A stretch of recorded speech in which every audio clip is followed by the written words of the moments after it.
I could keep repeating the phrase, do unto others as you would have them do unto you until I'm weary. But I can only learn to love my neighbor as myself if I learn to love God. And I can only love God if I learn to obey him. Mere Christianity. In today's video, we will show how Lewis's writings in the book Mere Christianity can bring you closer to God. Each passage speaks to an important part that should be reflected upon and analyzed in your own heart. And for that, you need to watch until the end of this video to understand. God's plans in your life. First passage. I am trying to prevent anyone from saying the really foolish thing that people often say about him. I'm ready to accept Jesus as a great moral teacher, but I don't accept his claim to be God. That is the one thing we must not say. A man who was merely a man and said the sort of things Jesus said would not be a great moral teacher. He would either be a lunatic on the level of the man who says he is a poached egg, or else he would be the devil of hell. You must make your choice.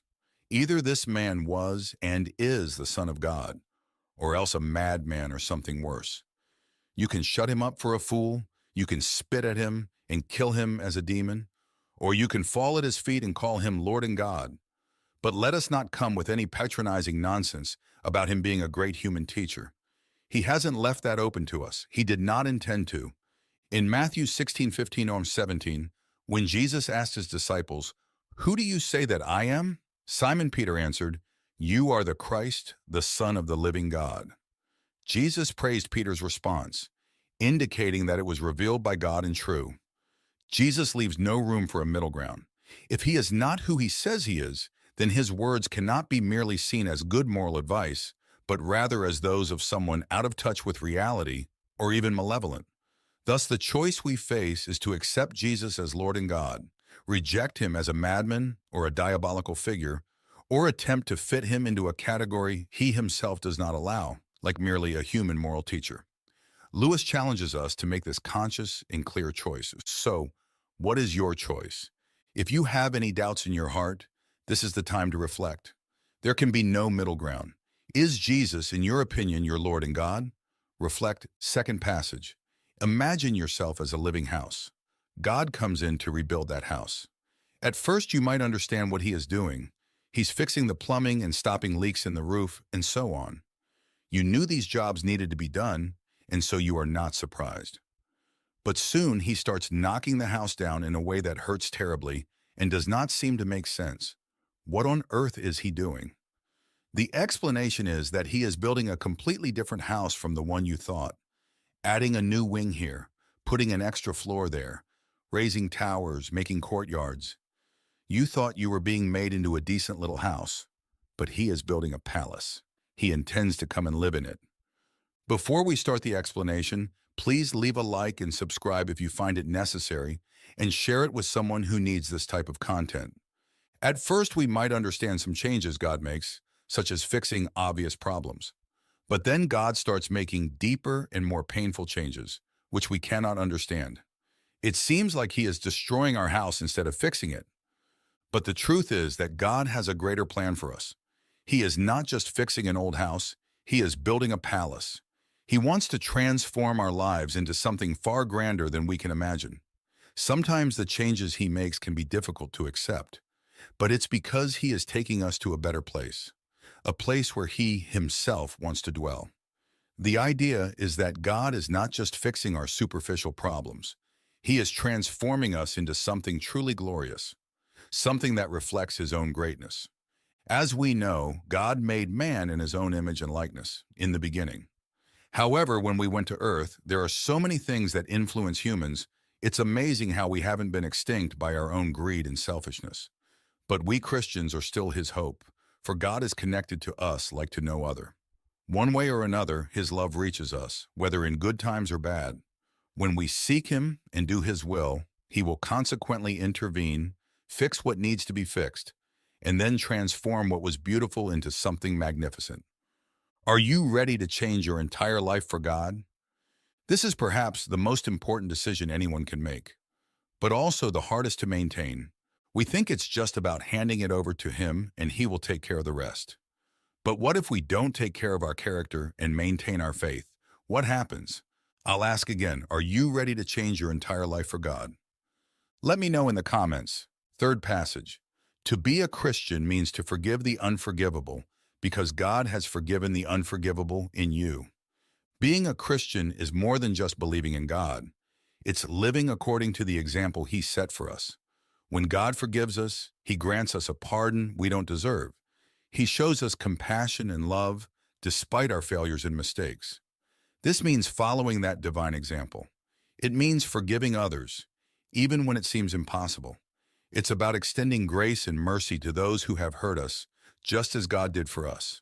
It's a reminder that forgiveness is a powerful act of love and freedom, both for the forgiver and the forgiven. And this idea is fundamental to the practice of Christianity in daily life. Lewis once said, "If you want a religion to make you feel really comfortable, I certainly don't recommend Christianity. It's very easy to say you love God, that you believe in Him, that you have faith. The hard part is living under His will, being, truly, in His image and likeness. The world has shaped people as they are today. God left it up to us, with all our freedom, to want to return to Him in the way He created us, in truth, better than Him. Have you ever thought that this is how we want it to be with our children? We want them to be better than we are or have ever been. We want them to triumph and succeed in life, to become great professionals in their respective fields. This is how God sees us, this feeling called love. It came from Him. Since He loves us much more than we can imagine, it's not hard to believe that He wants us to be better than He is. In the Bible, there is a passage that well portrays the essence of this phrase in Ephesians 4:32. Be kind and compassionate to one another, forgiving each other, just as in Christ God forgave you. This reinforces the importance of mutual forgiveness among Christians, mirroring the forgiveness we receive from God through Christ. Well, do you need to forgive someone in your life? Tell us in the comments. Someday it might be easier to forgive than you think. Fourth passage. We can indeed be sure that perfect chastity, as with perfect charity, will not be attained by merely human efforts. You must ask for God's help. Even after you have done this, it may seem for a long time that no help or less help than you need is being given. It doesn't matter. After each failure, ask for forgiveness. Get up and try again. Very often, what God first helps us with is not the virtue itself, but just this power to keep trying again. Even if it seems difficult or that we're not progressing as quickly as we'd like, we must not give up. God gives us the power to always try again, even if the virtue itself seems far off. This is a reminder that the process of spiritual growth is a continual journey, and each attempt brings us closer to God in the virtue we seek. One of the greatest examples of this was Moses. Moses led the people for 40 years on a journey toward the Promised Land. During that time, they faced various hardships and trials. At many times, the people of Israel failed and sinned against God, disobeying His commandments. But Moses always interceded for them, seeking forgiveness and divine guidance. Even when it seemed that God was not acting in the expected way or that help was slow in coming, Moses persisted in his faith. After each failure and challenge, Moses continued to seek God's guidance and forgiveness, getting up and leading the people forward. Even amid difficulties and failures, it's essential to continue trusting in God, seeking His help, and being persistent on the spiritual journey. Moses teaches us that even when it seems we are far from the virtue we seek, we must persist in our effort and trust in God's help to guide us on the right path. We should be more like Moses, have faith above all, and be persistent in our path. I can do all things through Him who strengthens me. Philippians 4:13. We can, I believe in that. Pray, ask for strength. Don't be afraid to open up to God. He will guide you silently to your destination, but only those willing to endure the difficulties along the way will reach it. The fifth is perhaps the hardest to understand or achieve. Fifth passage. If I find in myself a desire that no experience in this world can satisfy, the most probable explanation is that I was made for another world. When we feel an intense desire that nothing in this world can satisfy, it indicates that we were made for something beyond this life. Lewis is pointing to the idea that the deepest human longings, such as true love, lasting peace, and spiritual fulfillment cannot be fully realized in this world. These desires point to a greater reality, one for which we are destined. Ecclesiastes 3:11.